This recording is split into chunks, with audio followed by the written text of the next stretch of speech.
It's official. We'll turn on our mics. We'll say the Pledge of Allegiance if we could start. I pledge of allegiance to the flag of the United States of America and to the republic for which it stands, one nation, under God, indivisible, with liberty and justice for all. Thank you, everyone. Welcome to 2025. And welcome to Doug, our new liaison. Thank you. We still don't have a village liaison yet, I believe. I'll have to check with Peter and see if they've determined anybody to do that yet. Are you anything to do with the village? You're just the CSC, right? Okay, so that's it. Old business minutes from December 4th. Did we Motion to approve. Thank you. Second. Second. And all in favor? That would be you. That would be Shannon. And so moved. We're all set. Under our new business, we get to go straight to you, Howard, with your report that you've already given us. All right. Getting over it, but it still lingers on a little. Sorry about that. I'm not contagious, by the way, because I've had it too long. That's all right. And that's the way it works. You're contagious the first couple of days. All right. This is my version of what happened at the meeting. Feel free to correct it. It's mainly, if you watch the Zoom meeting, you didn't see the same thing.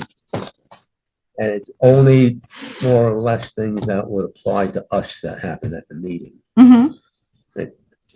I'll give you a copy after. I don't have your email address yet. All right. Town board, usual business. Bob Audio at the end suggested, as he's done before, that they revisit the zoning in Mabbittsville. There was no other comments from the rest of the board members at that time. That's an old thing with Bob. He, one of the property owners that's affected by it. So he looks at it carefully all the time. And just as a very brief background, this started around 1988, if I remember correctly, roughly, when the residents of Mabbittsville decided they didn't want to become another village of Millbrook. And so they looked at ways to make it more residential, and that's the result you got, that the existing properties that were there at the time retained their commercial status, but to go forward, you had to have two residential before you could put one more commercial in. Yeah. And it's been that way ever since. And it's a pretty good match from our point of CAC, looking at how the environment is affected by the man-made plus the natural. This sort of man-made growth does not do well normally in most places for environment. So it's something that we need to keep an eye on all the time if we want to maintain the type of environment that we have. Little story quickly. When I bought my house here in 1968, Bank of Poughkeepsie for the mortgage, I'm driving back out, and I could not tell when I left Pleasant Valley and came into the town of Washington because it was all pretty rural at the time, looked the same. Anybody who does that now, even though they don't know where they're going, will see there's a sudden change.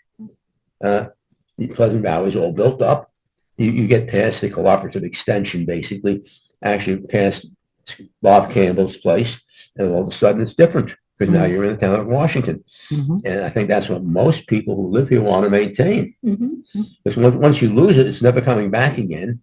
So this is the concern about Mabbittsville. If you build it up, you'll never unbuild it again. Look at what's happening with Greenbrier right now. I think the structure is still there, even though it's dilapidated. It's got mold inside, and it's there still. I'll say more about that when we get to the Greenbrier thing. But okay, so that's Question about the Mabbittsville. Was this suggestion motivated by anything other than a time, kind of like it's been a long time, we should look at this again? Was there no. Not that I know No, of. I think it was just something that Bob, He keeps bringing it up because he Okay, so it's not- has or had property he there. It's had commercial. property. I think he sold all of his And property. he may still have an interest in the I don't know. I don't think he does anymore. I think he's concerned about certain things in there always. Mm. Most of the people who live in that area want to keep it as rural as possible, as quiet as possible. And it's worked out pretty well for the most part for 30, 40 years now. I don't see any reason to make a second center, a business center in the town. Mm. Okay, so now the zoning board of appeals. This is the Arcadia Field Solar Institution Mhm. and installation. Mhm. The problem with the solar law is very specific. It's not supposed to be visible. Mhm. And in fact, but it is visible. Mhm. Now, one of the problems you run into occasionally with agriculture is they're under the Ag and Markets law. And sometimes somebody has to get in touch with one of the Ag and Markets people and talk to them. The building inspector, because it's not everything is automatically controlled by them. The town does have some or some references. If it's not okay for the town, it doesn't hurt anything. It's not automatically that they control it. There's some give and take. So this place is a large area. There's probably enough other places to put that solar installation. Other places that have put them in the wrong place, like outside Carey Institute as the prime offender. When they built their project, the people who put it in said, "Oh, we're going to screen this. Nothing's going to happen." And it turned out that the 6-foot trees they were putting in there, 3 of the 6 feet were underground, so the tree was only 3 feet high, and the space between the trees was quite large. It was visible from the road, and drivers complained as they drove by there in the morning. The glare was very bad from those solars, and it was a hazard. They had to fix it. Right. Everybody that's done this in the past has had to fix it in some way. So the only thing the building inspection is saying, I looked at the Ag and Markets side of this, and that's why I approved it. Right. That's not completely decided, because the Ag and Markets people, I've talked to them in the past myself. I'm not going to do it again. It's somebody else's job now. But they have said that it depends on if it affects the Ag and Markets specifically. And we'll take a look at it. The town can have some say, some leeway in the matter, if not affecting the Ag and Markets part of it. So that's the question that's still up in the air with this. And there's lawyers on both sides. So it's coming back again. And okay, so what else do we have on the zoning board? That's the zone. That was it basically that affected us at the moment. What may affect us later is something from the planning board. It's called Schmidt and Conway. I'll mention that when we get back down to that, I guess. Yep. Yeah. All right. Now the planning board and the Woodstock, the clear, but 515 Woodstock. We sent in a letter, as you all know, a couple of times. We referred to our letter. One of the things is their advisor, Aaron Werner, keeps insisting there's no wetland, and even though we're saying there's wetlands on it, it's on the map. We're not saying that there's wetlands, but No, we're no. saying Let me get a little clearer. He mentioned a particular tertiary aquifer. Right. I didn't mean wetlands per se. Yeah. right. He mentioned a tertiary aquifer, And and he says there's no tertiary aquifer. Correct me if I'm wrong. I could be wrong. I thought that's what he said. So, I mean, here's the map. Here's the clear parcel. Yeah. So this is the Yeah. intersection of Woodstock and And Stanford. Stanford, yep, So the clear parcel is this thing over here. yep, And and this that, thing over here. And so a significant portion of the northwest corner is in the Tertiary tertiary aquifer. aquifer. Yeah. So It's a very small portion, yeah, but it's there. it may be a significant portion of that parcel. it is a significant. Of that portion parcel, of it that is. parcel. which is parcel 5? I'm gonna say five. Because Well, I don't know. it's backwards to what, I always want to call it 1, but I'm pretty sure it's 5. So it's this top. Is it parcel. 4? Yeah. 4. It's 4. 1, 2, 3, Four. 4, 5. Yeah. Oh, okay. I So think 1 is the northwest and then 2 is the little one. So this is the map, and this is the I can't remember. gray area. I can't remember. So this is the Yeah, he does. intersection. And then This is the south parcel, this is the I north know. parcel, and you can see that a lot of this is in the, And we all gray. walked That was it, the only like, point. I know you weren't there, but we all walked it as Yeah. well, and it was That's how far down. visibly seen. So what their it building was. envelope for lot 1 Is over which on that this- corner. Yeah, is right on the edge of that. yeah, yeah. So, so what should, how do we address this? To point out that it is Yeah, I mean, there. except we've done that already, and he doesn't And they seem have to the map. be. They have the map. And they have the map. I thought they asked for copies of the map again. So I think NRI map. I think they have. So I mean, we can resend our letter with a, With a copy of the map highlighted and the area. And then highlighting the area. Yeah. Is so I did attend the meeting last night. I can't correct the name on the computer. I'm using Zoom on, Oh. but I was there. But it sounds like the things that the CAC has said are being taken into, like, it sounds like they're still moving forward with that in mind. Yes. Right. So is the Yes. point to clarify it in the record somewhere, because Aaron did say it incorrectly 2 meetings ago, Yeah. but like, I don't know that it still matters if it's in the record now, Right, that's, because we did already say it. right, That's that's, on the map. yeah, and it's on the map, So I so, And they seem to be moving forward with that in mind in a way that seemed, oh, okay, all I right. mean, Well, they seem to be moving forward, whether that matters or not is another question to find out. But they know it's that we in the CAC have said that we act. when the planning board members, all the ones that spoke up, all seemed to take it into account that there were environmental reasons Yeah. to Okay, think about all right. not allowing for further subdivision and for putting parts of the land under some sort of easement. Okay, No, my only Yeah, point yeah. in bringing this up is this is what happened at the meeting, as far as I remember, and you can correct it, I don't claim to be accurate all the time, is that Aaron said there is no aquifer there, and we said there was a tertiary aquifer. well, tertiary recharge area. Recharge. Recharge, yeah. But that didn't happen again last night, right? Yes, it happened last He night. did Okay. say it a little, he did say it a little bit, but I don't really He think it didn't was. get into it a lot, but he No. said he denied it again. He said you send us the maps and. So he asked us to send him the maps? That's what if I remember correctly, that's guess my what they question said, is- then that the CAC should send the maps again. Which, Which happy, will I'll be do. happy to do. To We're happy. him, or does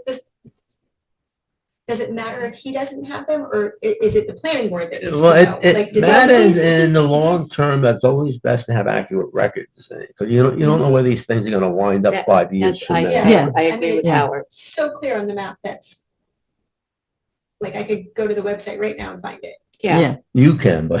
Yeah, that so it doesn't- seems like, yeah, I mean, That doesn't Yeah. mean everybody. we all have can. his email. Maybe Yeah, we'll make just, sure he has a So digital so we'll copy. send them another copy of the map with a note there, is that what we're gonna do? Hmm. And say, here's the tertiary aquifer, the recharge area. so is that something you're gonna do? or No, should I do? I'm I not. do. I'm not you, not gonna Howard, do that. she's talking to me. I'm She's talking to talking- me. So is Mark going to do it, or Yeah, is I'll Pam do gonna do it? Pam could do it. It would be helpful if Pam did it. Oh, okay, that's Thank you, fine. Pam. All right, I can do that. Look, I'm putting Pam's name next to it. Thank you. I appreciate it, actually. Okay, I'm already trying to figure out how to get all my stuff done tomorrow. Hmm. So yeah, that's perfect. okay.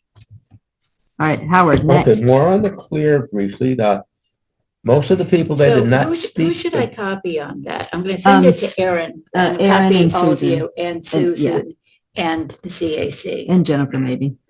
Jennifer? The secretary. secretary, Planning planning board secretary. She's new then. Oh, Jennifer, yeah, Yeah. so, I'll check my emails to make sure I have her email address. I'll get it to you anyway. While Howard's talking. Okay, sounds good.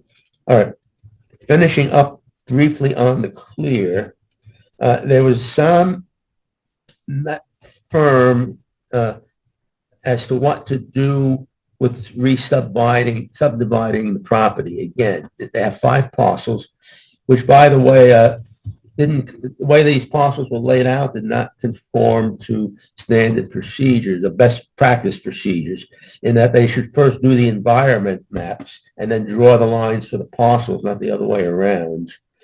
This town is adopting another bad principle for going forward. It's not done that way normally. So you have these lines on the map first instead of having the environment on the map first and then drawing the lines to fit the environment. So the question is now, what do you do with people who buy some of these parcels and they're in sensitive areas, and not every parcel, but some, and they want to subdivide them at some point? This is a 5-acre zone, so some of these parcels are like 20 acres. And a person who buys a parcel could subdivide, make 3 or 4 more properties That's on right. it. The Hudsonia report, when they first got around to town, the town was one of the early people to get a Hudsonia report, identified that, if I recall correctly, I might be wrong on that, but if I recall correctly, it was identified as a sensitive area back in 2004. There are some, we did go back and look at those maps, and there are some habitat types that are identified. It is not itself identified as a sensitive area by Hudsonia. There are some unique habitat types identified.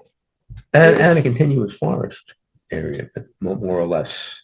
Contiguous forest contact. It is not, Oh, you go ahead, you know more about well, that than I do. just the maps show that it is maybe a connection with contiguous forest. Yeah. It itself is not Right. identified as All right. sensitive. So The point that we're trying to make, I think, is that this is a relatively valuable environmental area and should be divided as such with the lines on it, instead of drawing the lines first and then figuring out how to divide the properties afterwards.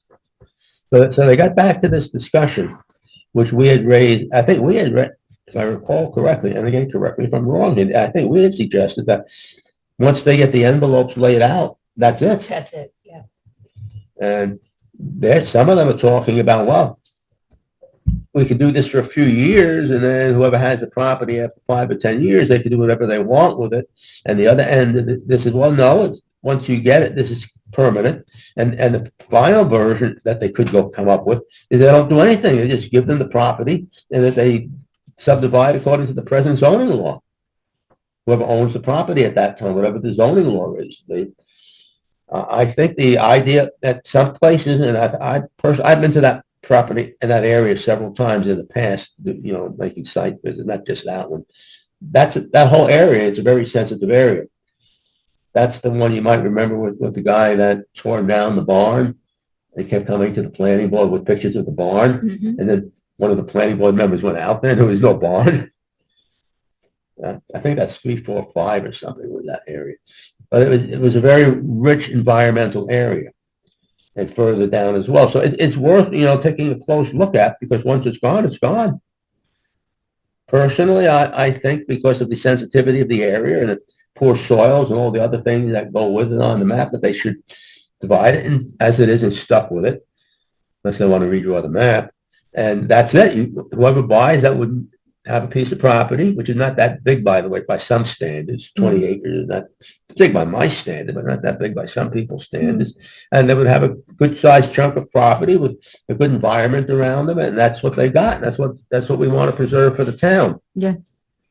So that's And it was mentioned last night that to do that. it was one of the choices. Yeah. They still some debate among the planning board people as to what to do.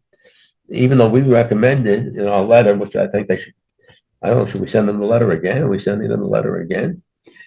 No. No, I don't. okay. it sounds like they're seriously considered and looking for legal support in developing a limitation on the Limitation, subdivision. And that's yeah. what I heard it end as, is that they needed to interact with the That's why they, legalese. that's why they went into executive session about a memo that they all needed to discuss, I believe, under those conditions. Okay, the last thing that I put in my notes was the one person that did speak, spoke extensively about the environmental uniqueness of the area and reports from experts, and mentioned the Hudsonia report. I have Hudson here, report from 2004. So, and that person was in a butter. most of those other people in that area want that area to look natural because they turned down the subdivision, what do you call it? When you put a cluster subdivision in Yeah. the front there. They thought that would detract from the area. This is my personal opinion, doesn't have to go in the notes, but I thought that if they did that, it would preserve a lot more of the area. I've gone to several over the years. I've gone to several sessions that were run by people on cluster subdivisions and how good they could be. That's right. And I thought that was a pretty good place to put one myself, and given the attractive property they would preserve after that. All right, so that's that one. Sorry. CAC reports to the planning board were mentioned but not discussed in great detail at that particular meeting. They acknowledge that the reports are still there and have reports. Okay, now we get down to the Reuben 26 Old Route 82 parcel, which is actually the Greenbrier property. It no longer exists. It's a non-conforming use, which was put in early in the 70s when the town was still thinking they had lots and lots of land and didn't have to worry about too much. And the guy that got it, his name is Willis Carlisle, he immediately started to build it up very quickly. By the time he got around to later planning boards and they realized that they didn't want this in the town, and that was not in the list of things that could be done there. The R1 is basically put aside for relatively single-family housing, 1 acre. So let's say for lower income, middle income people in this town to buy some housing, as opposed to having to buy 20 or 30 acres here. Yeah. It was, that section was put aside for that. And if you look at the uses there, the uses are very limited. There's no commercial uses allowed in that section. None. For that reason, it was a housing section for people who live here to enjoy a residence. And this is what they tried to tell him regarding that zone. The Greenbrier, by the way, which is non-conforming, was not a home for homes. It was a home for the aged. If you look at the code is, I think it's a 663 or something like that. But it says home for the aged. It does not say an adult boarding home. If you look up age, there's people over 65. The people who managed that, several people who sort of took over that over the years, found it more convenient just to take in older people for the most part. And some of them have criminal records, by the way. And so they violated their land use permit, but nobody enforced it. It ended up, there's more than one case, but it ended up with 2 people breaking into the bed and breakfast down below. And one of the men that broke in had a record, and he was not over 65 either. So that Greenbrier, as in a sign says adult home, it's supposed to say home for the aged on the sign. Yeah. That's their land use allowed. Now, they abandoned the land use, which is non-conforming land use. Yep. Once they do that, it says so in the zoning code someplace that if it's clear that the intent is to abandon it, the use no longer exists at all. And when the use no longer exists, that's not conforming, it reverts back to the district use. Yes. So the table of whatever is there in the code, which is very limited, that's all that can go there. It has to match that table now. Right. And Aaron pointed that out to him last Yeah, night. and he was told that, and he was told also, well, you could go to the town board, maybe the planning board, and try to get a use variance, which is basically what happened with the same thing what happened in the, I always get memories from the one on Ramble Road. What was that? Daytop. Daytop. They came to, that's a 2-acre zone, by the way, which has more listings. That listing was a college that they tried to pretend they were. But it turned out they were part of a prison system operation to put in attics in there. And that planning board turned them down. Correct. To deny it.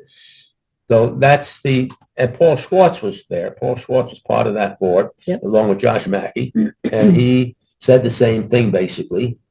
They said there was another one, which I can't remember at the moment. They said Yeah. there were two. Well, he said three, but Oh, three, okay. Yeah.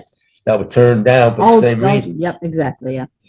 So hopefully this man is going to, unless he thinks he can get a variance from the town board and spend a lot of money and make more money. It's all about money, in my opinion. Yeah. Nobody does, very few people do things out of the goodness of their heart only in business. Right, There's a financial thing that he's calculated. He already said he had two others of this type that he's well, already using, he has several others. several but, others. yeah. So this is a business. Right, He's trying to do, but he's also came to the town as a pre-application to see if it was gonna go, if it was gonna fly. And he's kind of sure it's not gonna fly because they told him. I hope so. I mean, They that was the seem very purpose of the clear. They application. seemed extremely clear on I the think he got code. it. I think he got it 100%, but he has the right to go and check. And pursue. and pursue, whatever but- he- And that's, it's kind of done now, Well, I so, would hope so. yeah, so, Good of the rest of us who live here. yeah, well, we all wait and see. That's All all right. we can do. All right, the last one now, it sort of ties in a little bit to the first one we talked about. It's people in Valley Farm Road. Their house is apparently in a wetland area.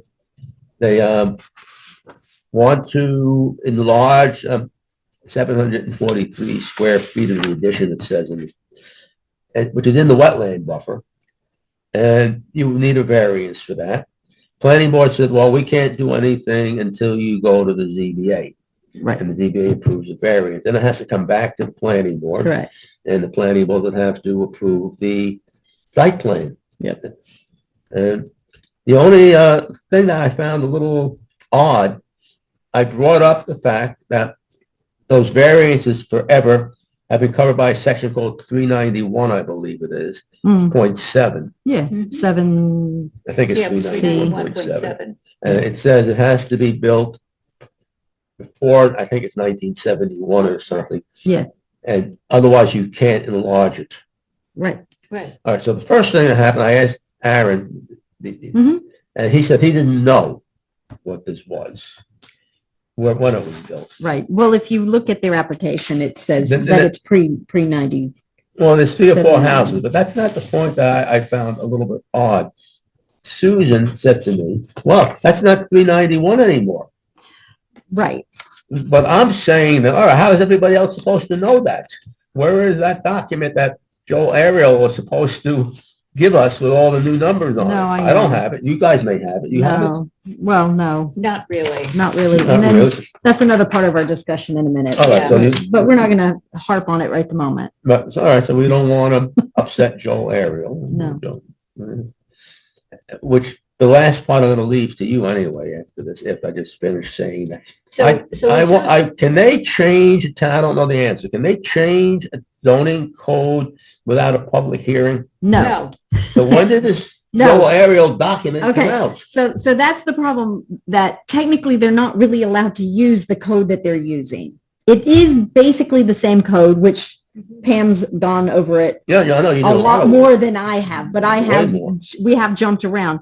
And there's also this provision that it's not code until it's adopted.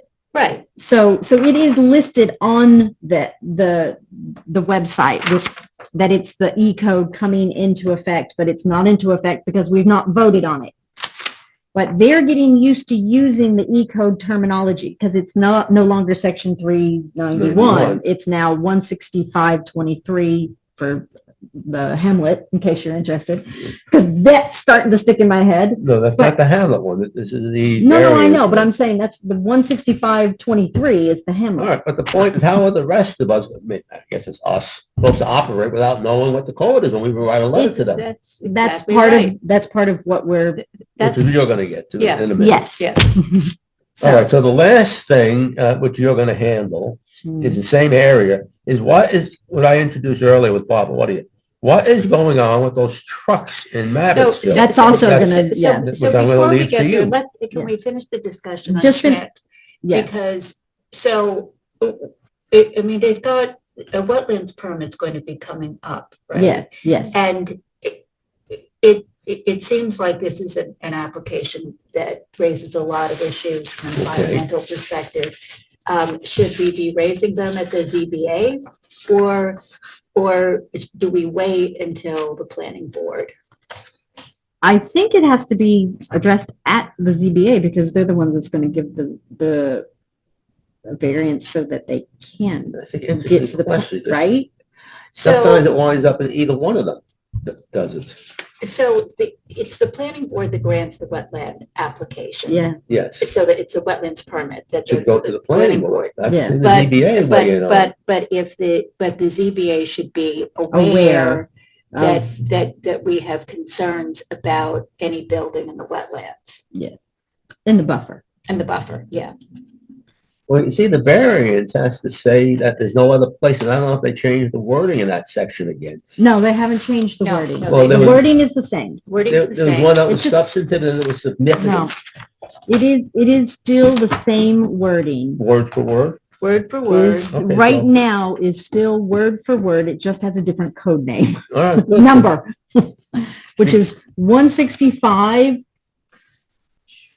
22, 20, 28. I don't have it memorized. Because what the ZBA has to look at when they grant the variance, does it have a significant effect on the wetlands or substantive effect, whichever wording was in there? And can it not be put elsewhere? Right. That's the part that these people always come in, oh, I can't put this anywhere else, and But that's the granting of the wetlands permit, But- not, which is not something you that don't the think it's the ZBA variance does. part that, No. No, it's not the variance so what part. are they giving a variance for then? I don't know. Oh God, I do know. I do know the answer. So does Doug, don't you, Doug? Because you were there. Less than does not encroach, sending to the ZBA because the house is in the buffer Yeah, and the pond is next to the house. No, I'm not really sure. I wrote it down. No, I that's don't the remember what question. he What said. is the ZBA giving a variance for? What principle that they're letting it? That normally it's, they can't put it anywhere else. Is it the 25% rule? No, because they say it's under 25%. That is what they said. Road? It's not close to the road either. I can't remember. I apologize. I cannot believe because I only had the little pad. I just wrote basic stuff down. I didn't write. I'll have to watch the meeting again. Are you the one Wait that a puts minute. it up there? Because it's up there pretty quickly. On, No. There's the IT person that does that. it's on Zoom now. It's on. not Zoom. Yeah, it was too much in my head last night to remember what that is. It's on the website now. Non-conforming structures containing non-conforming uses may be enlarged, extended, Oh. reconstructed, or altered by a maximum of 25% of the aggregate gross I floor area. I think it was because it was non-conforming, because of it being in the wetlands buffer made it non-conforming. Is that what it was? I think that's why they wanted it to go to the ZBA. Oh my God, I can't believe I can't remember. It could be non-conforming because it was built in a Mm-mm. wetland buffer without permission, so therefore it's sitting there non-conforming to the code. No, it existed before the wetlands. So that's why it's not conforming then. If it's in the buffer, Yes, it shouldn't be there, but it is there because because it it existed, pre-exists, so correct. it's not I think that's conforming. what it was. So the ZBA has to verify that and then send it back to To the planning board. planning board, then the planning board looks at the wetlands law itself and Yes. see if it And applies, then, oh, yeah, how it applies. It's always the same. They can't put it anywhere else. And then Steve Marino comes in and says, oh, I can fix this because I'll put some plants here. There'll be no harm. well, they're saying that it's not, it doesn't encroach any more than what the house already encroaches, because it's just going laterally. It's not But it going. doesn't account for the construction. No, I understand that part, but that is what their terminology of why they can't put it anywhere else. And if you look at the plans, I understand their logic of what they're saying, but you know, The only That's something reason that we'll I discuss bring it up, later. it always seems to be that way, and I can't imagine every single case winding up the same way. I can't remember any particular case that maybe one where they denied a wetlands permit. You almost have to ask, so why do you have a wetlands permit that they have to permit if the vote never denied? mm, statistically, I think you go back and pull all the records, you will find that with some modifications, of course, Right. that nobody has ever been denied a wetlands permit that I can remember. It sort of begs when Steve Marino was, this is a little aside, it's not really part of the notes, but they hired Steve Marino at the end of, they put the whole thing together, the wetlands committee and everything. So when the code was being finalized, they hired somebody to look at it. And he said, I don't have it recorded or written down, but I remember it. He said that your town, Washington, was very lenient, that he was working for another town that fights for every inch of wetlands permit. Yeah. I remember him saying that. I'm saying, wow, that's interesting. Then they wind up hiring him as a wetlands consultant. That's not for the, unless anybody's listening on Zoom and it's recorded, that's not part of our notes. So. It is on Zoom and it is being recorded. No, nobody listens to us. So do we, We don't even listen to us. so do we think that we should write to the ZBA or wait until it hits the planning board? I mean, we can say something very non-committal to the ZBA, just saying that we're aware that it's in the buffer and that, we'd like that to be considered, when you're reviewing it, because we're going to be, commenting on the wetlands permit later. Okay. I think that's just, don't you think? Just kind of something to say, but not say it. Because we can't. Because we can't, because we need to, Premature. it's premature, exactly. We just need to We're wait. not 100% sure what that variance is. Yeah. And I was at that meeting. Okay, Oh, so your anyway, turn with all the. Oh, thanks. So we're gonna go- Abbotsville stuff. so we're gonna dive into all the crazy stuff. So we have the draft letter for Abbotsville for the trucks that are never ending and never going anywhere, apparently. So this one, so I drove past the trucks on the way here Yeah, tonight. They're still there. yeah.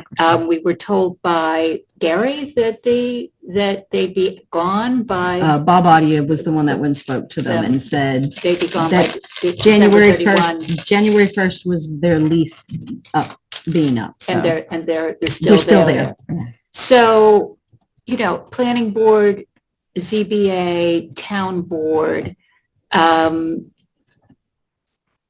do we have any understanding of why the trucks are still there? Because no one's sent a formal letter to them to, I mean, the I don't know town, if they extended their lease or not. but they shouldn't, but the lease there's no legal authority for the lease. That's the problem. it's not a part of the zoning. There's so many, they need a special use permit to have it Yeah. there. I mean, It's not an allowed use. there's no legal authority for the lease, and the law trumps the lease. You can't have an illegal No. lease. You can't. So, Um, so we have this draft and it's, so we'll send it to the town board, yeah, Jonathan. It didn't go to the planning board or ZBA the last time, but, yeah, I mean, clearly we expect the trucks to be gone. yeah. I expected them to be gone already. So can I have a motion to approve this letter? Motion to approve. Second, on favor? So approved. Can you So, do so that one? I'll put it in final. In final? And send it to you. Thank you. I appreciate that.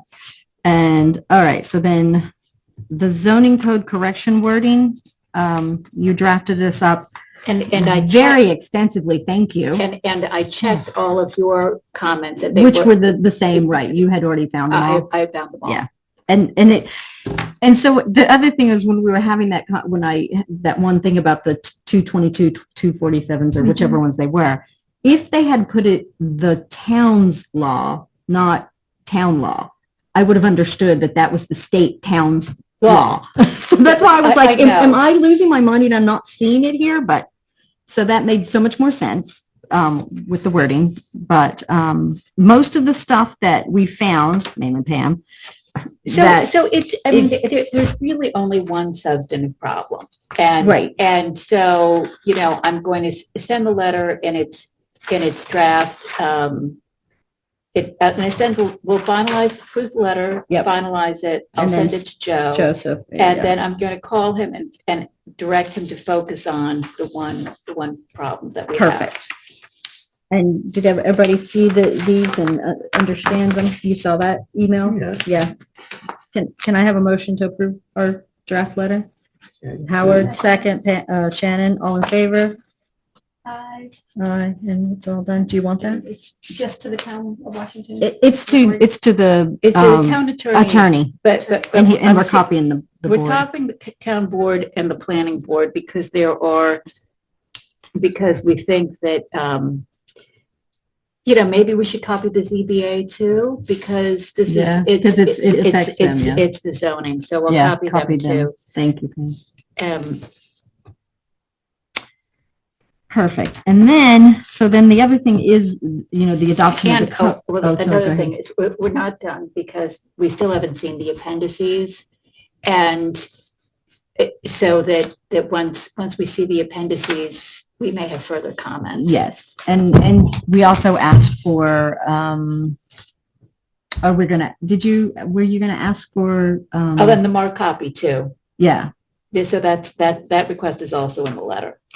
all righty. So then we have the general provisions of the current E-code that is online, which states that it, excuse me, is upon final adoption, that it will Yeah. be added to the code. So we just we need to know and understand with the other boards if we're all working off the same. I'm working off the old one. I am still working off the Until- old one, and I don't until think the new one's the law, and it's not the law it's not the yet, law. So I don't know how they can be using it as as the law. the Bible, so to Yeah. speak. I mean, in some senses, it's more user friendly. I get it, but Well, I'm getting used to it. but we're not there yet. No. So So And as I said, happened to me, she corrected me that doesn't exist anymore, yeah, that code number. yeah. So it makes it difficult when you're trying to have intelligent conversations about it. All right, so any open comments? Questions? Shannon? I think we need to recruit some new CAC members. I'm wondering if there's a time frame for that. I think anytime they can send in an application to the town. It will go to the board. The board will decide if they wish to interview and then call them in, the same as what we all got to do. Will there be, is there a concerted effort to recruit more? Is there The- a target? No, because we're allowed 9. Yeah. And Chrissy did actually contact me the other day. And I was going to come in and talk to her. I just haven't had a chance yet. And they'll post it on the website. Okay. Anything else? No, but I would suggest that we recruit an odd number of people on board. We have an odd number. No, not odd people. Not odd people. Oh, darn. I thought that's what you meant. Speak for yourself. No. Because if you have 4 like we do. No, I know. It's a little odd. It's hard to It get makes it 4. difficult. It If does. 2 make it- people are There's a out, big difference. It does. Yeah, It does. if we had 5, then there'd be, I know. you Yeah. Well, as it is right now, which brings us to the next meeting. Pam is not here, correct? that's correct. And in the Doesn't matter. March meeting, I'm not here at this moment, but But you're gonna get crazy. I know. So we're going to keep an eye on it, but we may have a new member by then. So we don't know, So but we just, don't know. we'll just be conscious No, of no, it. it's and all- if my trip in February gets canceled, I'll let you know. Right. And if for any reason we do not have a quorum, we will look to see if there's another day that works, and we'll just have a different time. no, I didn't mean to open up a discussion of quorum. I just meant to point Oh, out no, that if you had an odd number, We know. we you still know. need the same number of people for a quorum, and you have an Mhm. extra person to make it. I know. We get it. Adelaide, Yeah, I don't know why. I don't know. Hi. I knew you'd probably want to say something. I do, thanks. I want to say hi to our new board member, I guess, right? It's Yeah, Doug. that's Doug. Hey, Doug, welcome aboard. I met you a long time ago for a minute when you were campaigning, but I'm looking forward to talking to you again. So yeah, thanks, Margaret. I'd forgotten about your meeting tonight, but I wanted to just, I listened to what you said. I was concerned at the planning board meeting last night about that issue of what you guys had told them about the aquifer, because I am not that far downhill from that situation. So I'm worried about it. And so are a couple more of my neighbors that are here and across the street. Everyone's worried about that lot too. Yeah. Also, it's a very difficult spot to put a driveway in. And I remember back 20 years ago when we did Trumbull Home, the driveways were an enormous issue. And I know Aaron likes to say, oh, we studied traffic. They didn't really have a traffic engineer. I mean, to put a driveway in, you really need a proper engineer.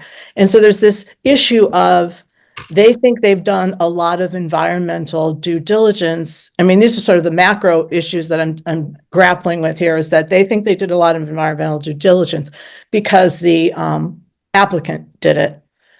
And some of the biologists that I know personally that weren't hired to do this, but that should have been for independent review, said that a lot of it was very superficial. So there's that, they think that the town is basing decisions on what I don't think is best practice. They're basing it on only the environment, the submissions of an applicant.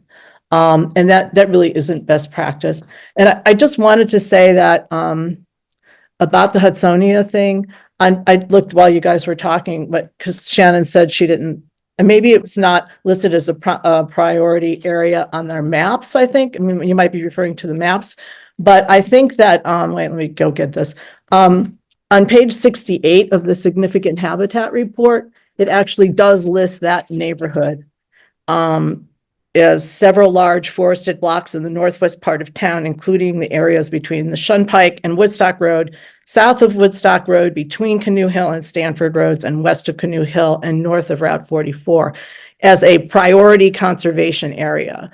So it's on page 68 of the Hudsonian report, and protect large and high quality areas of contiguous forests, and then this big wetland area in the Wapacher watershed. So what this really gets to, and this is just, I just want to just address the fact that all of these details and this grappling with how to do it, why to do it, and so forth, is, seems like people are grappling with things in a confusing way, because there isn't a formal structure that was so recommended by all the comp plans to identify the priority conservation areas. And it was the problem that started Migdale, so if those areas were prioritized, maybe people would be looking at them a little differently. That said, it does seem like they're thinking about restricting further subdivision. I think that's just an absolute requirement on that Arch River Farm. And I'm sure Doug knows Arch River Farm, but it was a beautiful little farm for a very long time. And I know the AKRF consultant from White Plains said that in the secret review that there was no historical significance there, but it's actually not true. Mrs. Auchincloss in the house next door was a historic house eligible for the National Register, but they just chose not to put it on. My house is a 200-year-old schoolhouse that people on Woodstock Road actually went, and I learned this from talking about it with this subdivision with them, that there was the Nigrin Dairy Farm, which probably you also know, Doug, that the people that were in the original Mrs. Auchincloss's house before Mrs. Auchincloss went to school in my house. So this area, like my house and a few houses there, are very historic in this neighborhood.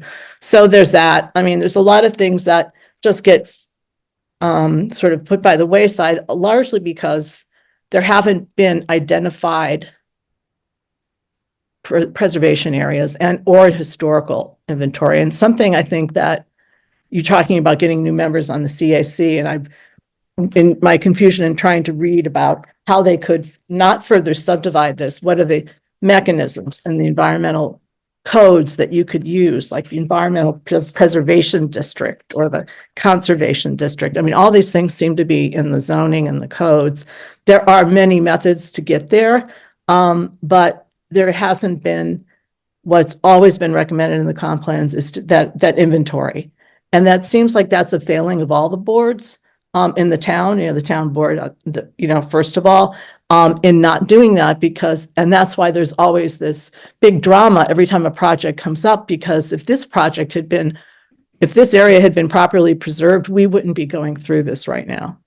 And that lot 2 is still a very big concern. It is an aquifer. Our well water is, gotten from that recharge area, and so is the neighbors across the street. So I would prefer that they actually, as other people in the last planning board meeting, Fletcher Coddington and a couple other, and the neighbors, Jim Bartow, and recommended that we all have a problem with that lot especially. And I have a problem with them building anything on those poor ag soils and that aren't really that drainable. So, it brings up the whole project brings up the fact that the town lacks an environmental inventory, and a structuring of those zones in a formal way, so that we can decide where things can be developed and what things should not be. But this area with the steep slopes, and I just know from living here, there's a very rich ecological world here that people aren't aware of because of the sensitivity. So you can't really build on steep slopes and a lot of water and soils that don't drain well. So, but a lot of wildlife can live in these areas. So anyway, that sort of is, I would hope that as you think about expanding the CAC, that you think about, and I was actually reading the Conservation Advisory Commission, Washington Code, Chapter 17, and there's a lot of things that you guys are in this law that says that you are, the powers and duties of the commission, to identify these areas and, identify open space inventories, and teach the public about these things also. So there's a lot of exciting things to do that I think has just been neglected for a long time for various reasons. And it starts with the town board, and, we fought for 8 years to get the wetlands law. So I'm quite aware of the resistance there's been to that, but I'm very worried about the pressures that are coming forward by developers. And this example, the loss of this farm to a developer who doesn't live here, has to, just that people are coming into the area that don't have the historical attachment or appreciation of what's really here. And unless we protect those zones, more and more of this is going to happen. And so that's why it is important about this being a precedent. When I talked about segmentation last night, and because I have consulted with a land use planning lawyer, a very good one, and he thought that what the planning board is doing with this clear subdivision is, most likely segmentation is sort of an actionable thing. If you were to move forward, that would be legally actionable because they're not identifying the full out blowout potential of the development in the 5 acre zone. Many more houses can be built there. After I read that into the record last night on segmentation, the answer that I had gotten, that's a couple sentences that it said this is likely segmentation, which I can read to you if you want, or send it to you. It was very interesting that when they closed the hearing, which was quite brief and a little bit abrupt, it came up from later from Aaron that that indeed, if you don't further subdivide this, they not only can, segmentation means that there is any buyer can come in and all they need is a building permit going forward. Because the planning board has this false belief that they can kick the can down the road on the environmental stuff because they can do that later. The developer, his way of minimizing the impacts is saying, oh, we're not building right now, right? We're just going to put lines on a map, and that would be segmentation if they don't study what that would do, because some buyer could come in and build a house without going to the planning board. So the planning board has this false delusion that that's going to happen. And Aaron did say that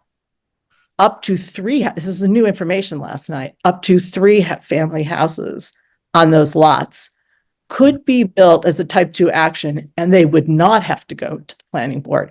That would be really enormous environmental damage, septics in the swamps, basically there.